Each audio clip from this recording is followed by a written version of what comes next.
Channel 24-এর সংবাদ প্রচারের পর অবশেষে বাস্তবায়িত হলো বান্দরবান বাজারের একমুখী প্রবেশ ব্যবস্থা। সকাল থেকে জেলা পুলিশের উদ্যোগে ট্রাফিক বিভাগের সহযোগিতায় চালু হয়েছে এই কার্যক্রম। প্রাথমিকভাবে ট্রাফিক মোড় থেকে চৌধুরী মার্কেট এবং সরকারি উচ্চ বিদ্যালয়ের বাইপাস হয়ে জেলা প্রশাসকের কার্যালয়ের প্রবেশ পথ পর্যন্ত একমুখী পথ চালু করা হয়।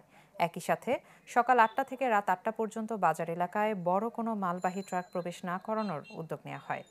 এর আগে গেল 25 অক্টোবর বান্দরবান বাজারে বাড়ছে যানজট, দুর্ভোগে স্থানীয়রা শিরোনামে সংবাদ প্রচারের পর বিষয়টি গুরুত্বের সঙ্গে নেয় জেলা পুলিশ।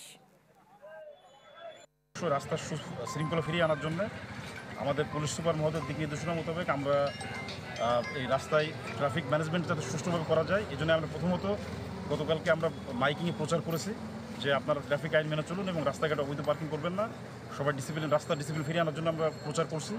পাশাপাশি আমরা জনগণ সচেতন করছি এবং আমরা প্রাথমিক 2-1 দিন আমরা সচেতন করার পরে পরবর্তীতে যদি কেউ আইন না মানে তাহলে তাদের বিরুদ্ধে এই আইনগত ব্যবস্থা নেব।